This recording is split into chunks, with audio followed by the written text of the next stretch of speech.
kita mau bicara keagungan Ramadan yang ditandai 3 hal. Pertama, Ramadan dipilih oleh Allah menjadi bulan tempat di mana pertama kali diturunkan Al-Quranul Karim, kitab suci kita, imam kita, pedoman utama dalam melaksanakan berbagai kegiatan hidup. Pertama, ia berisi akidah yang tujuannya menyelamatkan manusia dari ketergantungan kepada benda, menyelamatkan manusia dari kemusyrikan, baik syirik yang jali maupun syirik yang khafi.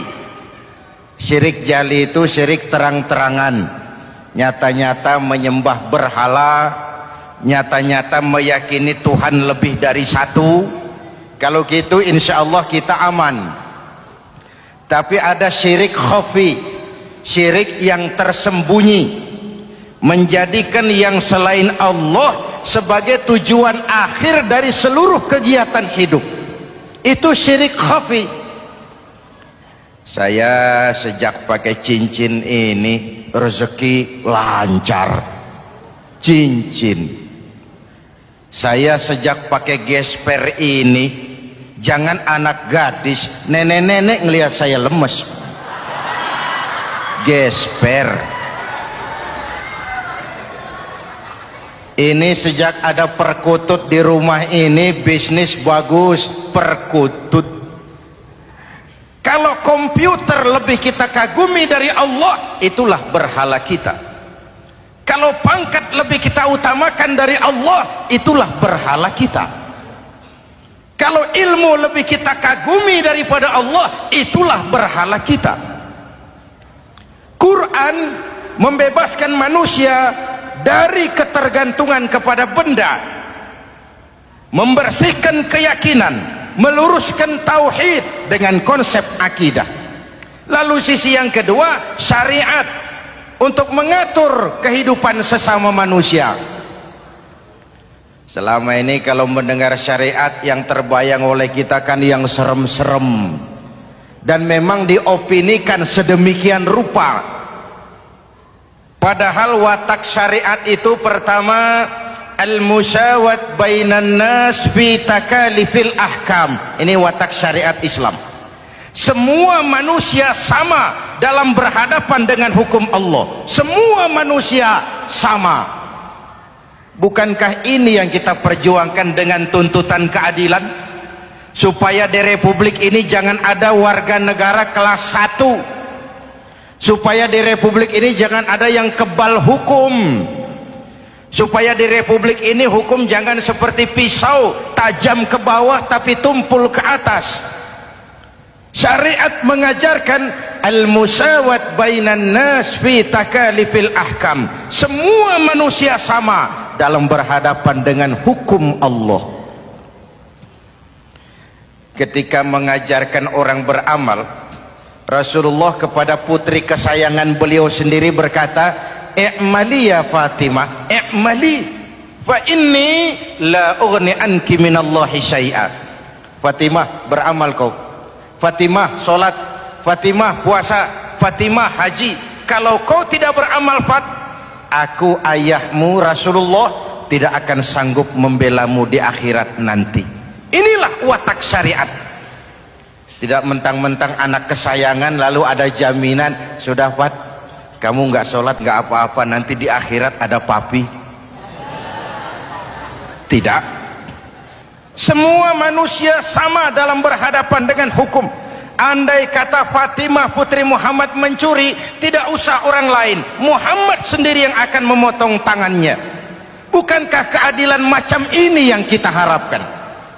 Cuma sayang, selama ini banyak kita mengenal Islam seperti orang buta kenal gajah. Ada 3 orang buta dilepas ke kebun binatang, disuruh kenal gajah. Saya yakin laporannya lain-lain. Orang buta pertama bilang, "Pak, gajah tipis lebar kayak kipas." Kenapa? Dia baru pegang telinganya. Orang buta kedua ngotot. Yang betul saya, gajah kecil panjang kayak ular. Kenapa? Yang dia pegang ekornya. Orang buta ketiga lebih marah. Yang betul itu saya, gajah tinggi besar seperti pohon kelapa. Karena yang dia pegang kakinya. Beginilah kita mengenal Islam. Seperti orang buta kenal gajah, frame of reference, kacamata pandangannya tidak total. Baru kenal kaki gajah sudah sok tahu gajah.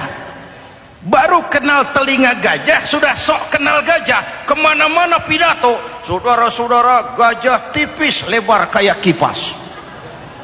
Buat orang yang belum kenal gajah, dia menyesatkan. Buat orang yang sudah tahu gajah, senyum di kolom. Oh, kau baru kenal kupingnya kok. Begitulah kadang-kadang kita baca Quran, ayatnya yang keras. Kesannya Islam itu sangar, Islam itu sadis, Islam itu perang. Di sisi lain ada yang adem, sejuk, lalu lahir generasi feminim. Buat saya yang terpenting semua kita perlu. Rasul mengajarkan, la takun ratban fatuksara wala yabisan fatuksara. Jangan lemah, nanti kau diinjak orang, tapi jangan keras, nanti kau dipatahkan orang. Hadirin yang saya hormati, lalu syariat juga punya at-tadrij fit tasri', tahapan dalam melaksanakan syariat. Oleh karena itu, Ramadan yang keagungannya ditandai dengan turunnya Al-Quran harus jadi momentum kembalinya kita kepada Al-Quran. Quran itu imam, kita ini makmum. Saya mau tanya, imam ikut makmum apa makmum ikut imam? Makmum ikut imam apa imam ikut makmum? Makmum ikut imam. Kalau Quran imam dan kita makmum, kita ikut Quran, jangan Quran diminta ikut kita. Imam ruku, kita ruku. Imam sujud, kita sujud. Imam i'tidal, kita i'tidal. Ke barat kata Quran, ke barat kita berangkat. Ke timur kata Quran, ke timur kita menuju. Halal kata Quran, ambil. Haram menurut Quran, tinggalkan. Kalau dia imam dan kita adalah makmum, mari berimam kepada Al-Quranul Karim. Yang kedua, keagungan Ramadan ditandai dengan perintah melaksanakan ibadah puasa. Para ulama menyebut puasa itu ibadah sirriyah, ibadah rahasia, ibadah abstrak. Tidak ada unsur sugesti. Kalau kita sholat, orang lihat. Kita sedekah, orang tahu. Kita pergi haji, satu kampung nganter. Kita puasa, cuma kita dan Allah. Pura-pura sholat, ketahuan Pak. Pura-pura sedekah, nggak bisa dong, apa yang disedekahin. Pura-pura haji, kemana perginya? Tapi pura-pura puasa, gampang. Keluar rumah, bibir lap yang kering, jalan lemesin dikit, ada angin miring, lemes amat puasa. Sirriyah, abstrak. Ibadah lain bisa dinilai, wah itu teman kita sodakohnya berani ya. Kok tahu kamu? Kelihatan dari jumlahnya. Itu sholatnya khusyuk ya. Kok ngerti kamu? Kelihatan dari geraknya. Tetangga sebelah itu rasa-rasanya hajinya mabrur ya.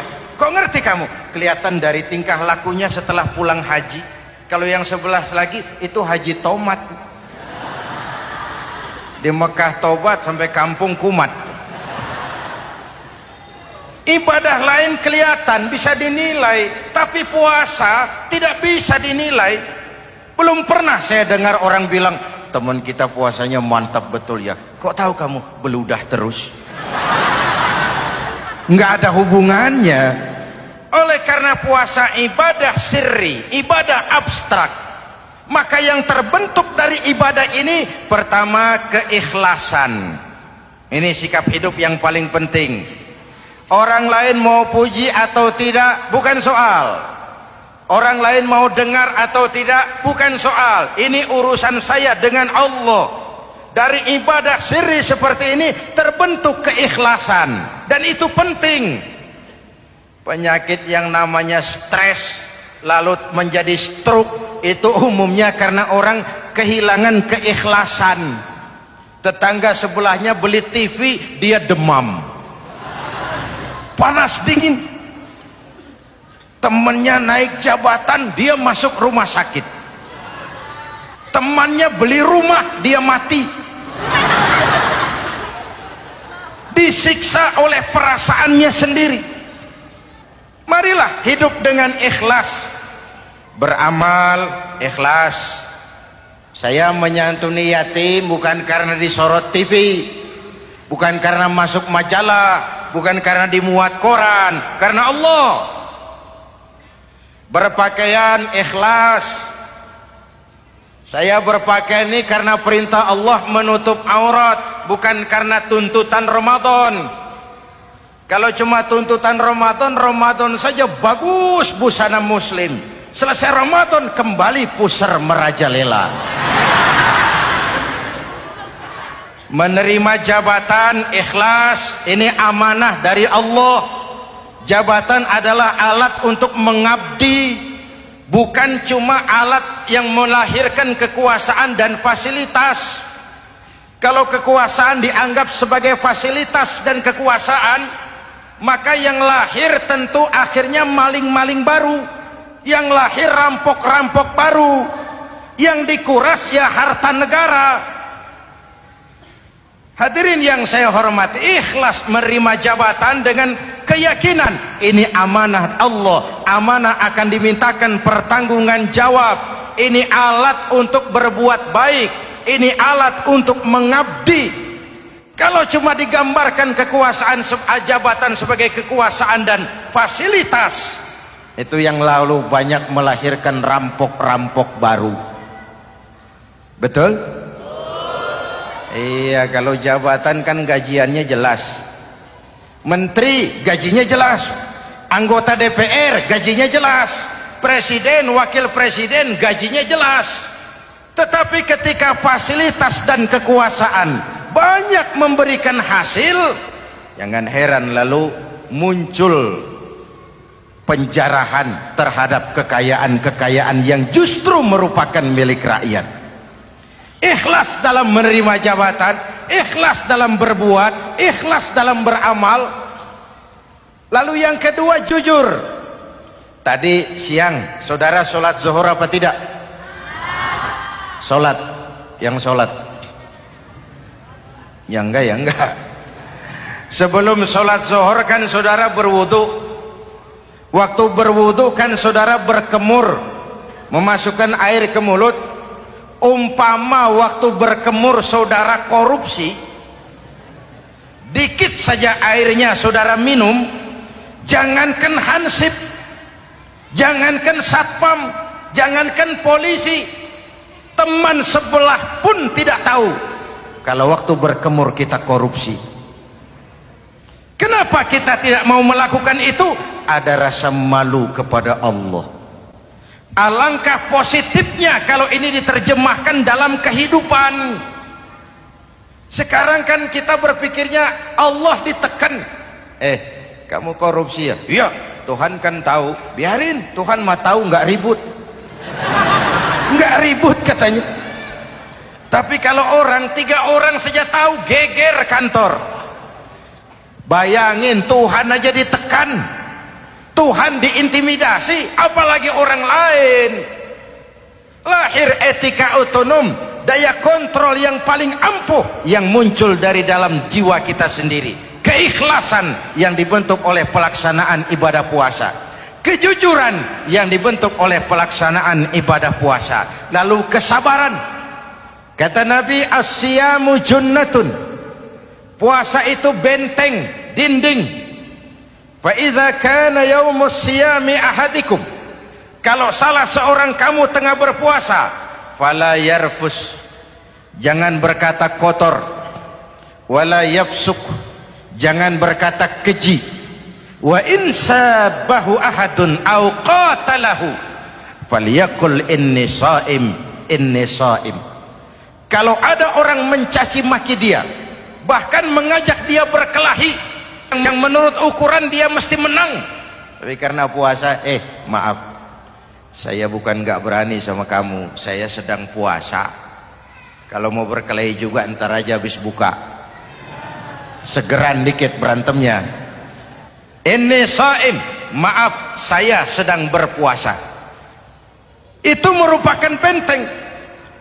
Orang itu kan kalau lagi puasa kondisi lapar, haus, temperamen kan tinggi, sedikit tersinggung temperatur naik, sama marah gampang.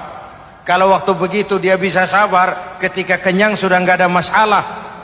Sabar baik dalam taat kepada Allah, sabar dalam melaksanakan perintahnya, sabar dalam meninggalkan larangannya, dan sabar di dalam menghadapi musibah, kesulitan-kesulitan dalam kehidupan kita.